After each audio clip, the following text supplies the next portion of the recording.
धनी धन को भोगता थोड़ी, धन की रक्षा करता है। भोगने की क्षमता ही खो जाती। भोगने के लिए तो धन को छोड़ने की कला चाहिए। दो फकीर एक नदी के पास आकर रुके। उनमें एक फकीर सदा कहता था कि धन में कुछ सार नहीं, धन बिल्कुल बेकार है, और कभी धन पास नहीं रखता था।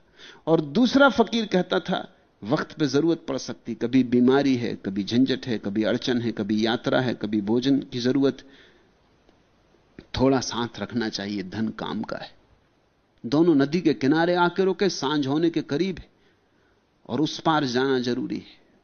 और जो माझी है वो कहता है कि 1 रुपए से कम नहीं लूंगा, क्योंकि मैं थका मांदा हूं और ये मेरी आखिरी बार जा रहा हूं, फिर अब दोबारा आऊंगा नहीं, दिन भर हो गया मेहनत करते करते। जिस फकीर के पास रुपए थे उसने 1 रुपया दिया, वो दोनों फकीर नाव पार कर लिए। जब नाव से उतरे तो जिसके पास रुपया था उसने कहा अब कहो, अब अपने विवाद को निर्णय कर लो। अगर आज ये रुपया मेरे पास ना होता तो हम उसी तरफ रह गए होते, वहां जंगली जानवरों का भय, रात बचना मुश्किल था। नदी पार उतर गए तो अब बच जाएंगे, अब धर्मशाला पहुंच जाएंगे, गांव आ गया, अब निश्चिंत होकर रात सो लेंगे। तुम क्या कहते हो? वो फकीर हंसने लगा। उसने कहा हम धन के कारण नहीं उतरे, तुम धन दे सके, उसको 1 रुपया दे सके, इस कारण उतरे। रुपया होने से नहीं उतरे, क्योंकि होने से क्या होता था अगर तुम देने को राजी ना होते। उतर सके देने के कारण। विवाद फिर अपनी जगह खड़ा हो गया। धनी तो अक्सर धन को भोग नहीं पाता है, क्योंकि धन भोगना हो तो धन को भी देना पड़ता है। उपनिषदों में परम वचन है, तेन त्यक्तेन भुंजीता, जिन्होंने छोड़ा उन्होंने भोगा। संसार में भी धन छोड़ो तो ही भोग सकते हो। यहां छोड़ना ही भोगने का सूत्र है। मगर ध्यान रखना, जो धन इकट्ठा करने लगता है वो खुद ही धन जैसा जड़ हो जाता है। जो पद की आकांक्षा में रहता है उसका अहंकार घना होता चला जाता है। तुम जो चाहोगे वही हो जाओगे। अब ये उग्रसेन नगर श्रेष्ठी का पुत्र था, सबसे बड़े धनी का पुत्र था। राजगृह विहार की सबसे धनी नगरी थी, उस सबसे धनी नगरी के सबसे बड़े धनी का बेटा था। लेकिन एक नट कन्या, एक मदारी की लड़की के प्रेम में पड़ गया तो मदारी हो गया। ये छोटी छोटी कहानियां बड़ी सूचक हैं, बड़ी मनोवैज्ञानिक हैं। इनको तुम ऐसे ही पढ़ लोगे तो इनका मजा, इनका स्वाद तुम्हें नहीं आएगा। इनमें धीरे धीरे उतरना। तुम जरा गौर करना, तुमने जिससे दोस्ती की है आखिर में तुमने पाया नहीं कि तुम उसी जैसे हो गए। दोस्ती की तो बात छोड़ो, किसी से दुश्मनी भी अगर कर ली तो भी उस जैसे हो जाओगे, क्योंकि उसी का चिंतन करोगे, उसी का हिसाब रखोगे। वो कैसी चालें चल रहा है वैसी चालें तुम चलोगे। उससे कैसे रक्षा करनी इसका विचार करते रहोगे। सदा उसका विचार करते करते तुम भी उस जैसे हो जाओगे। दुश्मन भी एक जैसे हो जाते हैं, क्योंकि दुश्मनी भी एक ढंग की दोस्ती है। नट कन्या के खेल को देखकर उस पर मोहित हो, उससे विवाह कर नटों के साथ हो लिया। सुसंस्कृत परिवार का बेटा ऐसे गांव गांव घूमने वाले सड़क छाप मदारियों के साथ हो गया। मोह गिराता है, मोह उठा भी सकता है। अगर बुद्ध जैसे व्यक्ति से मोह हो जाए तो तुम्हारी आंखें आकाश की तरफ उठने लगी। तुमने जमीन पर सरकना बंद कर दिया। बुद्ध को देखने के लिए ऊपर देखना पड़ेगा, चांद तारों की तरफ देखना पड़ेगा। जब मंसूर को सूली हुई वो खिलखिला के हंसने लगा, और किसी ने भीड़ में से पूछा कि मंसूर तुम्हारे हंसने का कारण, क्योंकि तुम मर रहे हो। ऊंचे खंबे पर उसे सूली लगाई जा रही थी। मंसूर ने कहा कि मैं इसलिए खुश हूं कि 1 लाख आदमी मुझे देखने इकट्ठे हुए, और 1 लाख आदमियों की आंखें पहली दफे थोड़ी ऊपर उठी, क्योंकि मुझे देखने के लिए इस ऊंचे खंबे की तरफ देखना पड़ रहा। यही क्या कम है कि तुम्हारी आंखें जमीन में गड़ी गड़ी रही हैं सदा। आज चलो मेरे बहाने ऊपर उठी, और हो सकता है मुझे देख के तुम्हें परमात्मा की थोड़ी याद आए, और मेरे आनंद को देख के तुम्हें याद आए कि परमात्मा जिसके साथ हो जाता वो मरने में भी खुश है, और परमात्मा जिसके साथ नहीं वो जीवन में भी दुखी है। ये तुम भूल ना सकोगे। तुम्हें मेरी मुस्कुराहट याद रहेगी, कभी कभी तुम्हें चौंकाएगी, कभी कभी तुम्हें सपनों में उतर आएगी, कभी कभी शांत बैठे क्षणों में मेरी तस्वीर तुम्हें फिर याद आएगी। चलो यही क्या कम है, मेरा इतना ही उपयोग हो गया। मरना तो सभी को पड़ता है। 1 लाख आदमियों के दिल में मेरी तस्वीर टंगी रह जाएगी, शायद उन्हें परमात्मा की याद दिलाएगी। जब तुम बुद्ध के प्रेम में पड़ते हो तो धीरे धीरे तुम में बुद्धत्व छाने लगता है। इसलिए साधु संग की बड़ी महिमा है। उसका मतलब इतना है, उनके प्रेम में पड़ जाना जो तुमसे आगे गए, जो तुमसे 2 कदम भी आगे हैं, उनके प्रेम में पड़ जाना। कम से कम 2 कदम तो तुम्हें आगे जाने में सहायता मिल जाएगी। अपने से पीछे लोगों के प्रेम में मत पड़ना, नहीं तो तुम गिरोगे। वह उनके साथ घूमते घूमते थोड़े ही वर्षों में नट विद्या में निपुण हो गया, और तू सीखता भी क्या?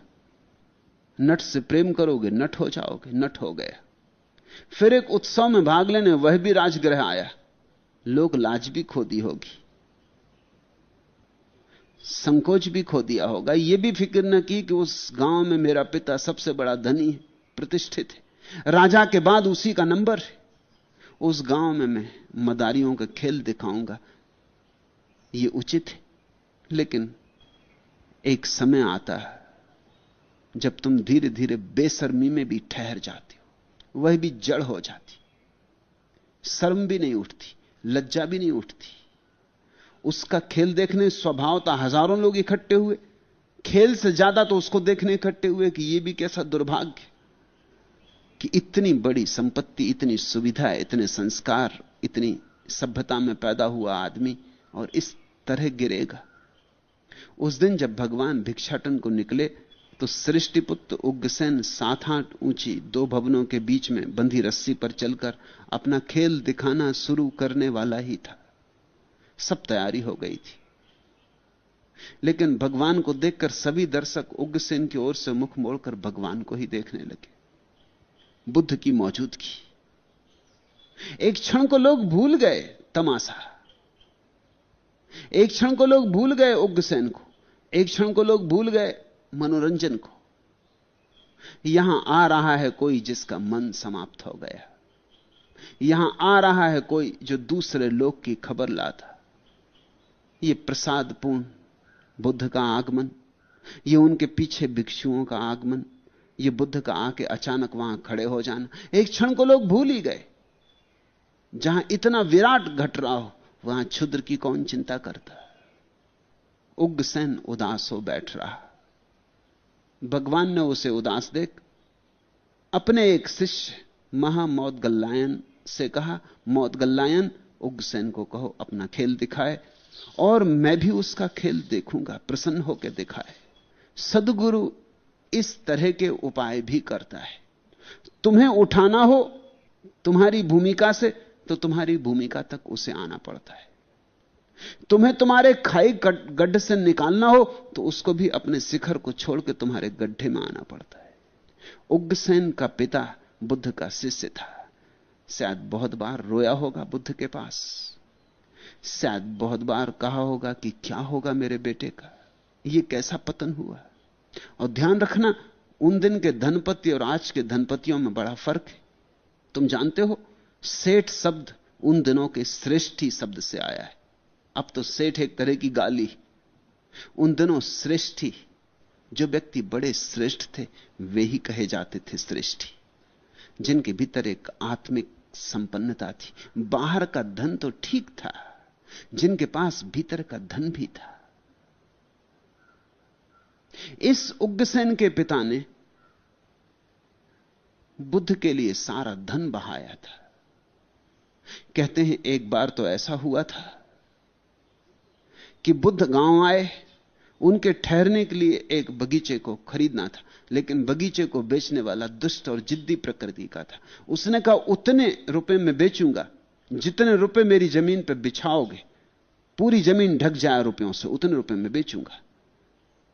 यह 1000 गुना मूल्य मांग रहा था या 1,00,000 गुना मूल्य मांग रहा था, लेकिन उग्रसेन के पिता ने फिर भी वो बगीचा खरीद लिया, जमीन पर रुपए बिछाकर, जितने रुपए जमीन पर बिछे उतने रुपए देकर।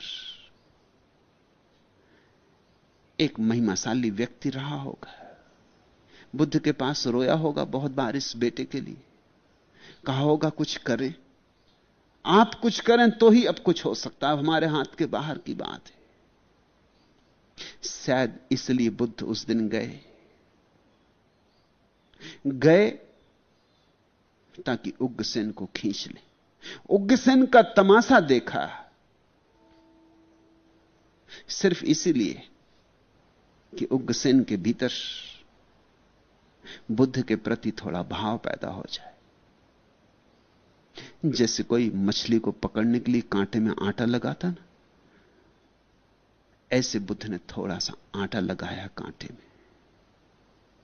उग्रसेन फंस गया। बुद्ध जैसा व्यक्ति बंसी डाल ले, फंसो ना तो क्या हो।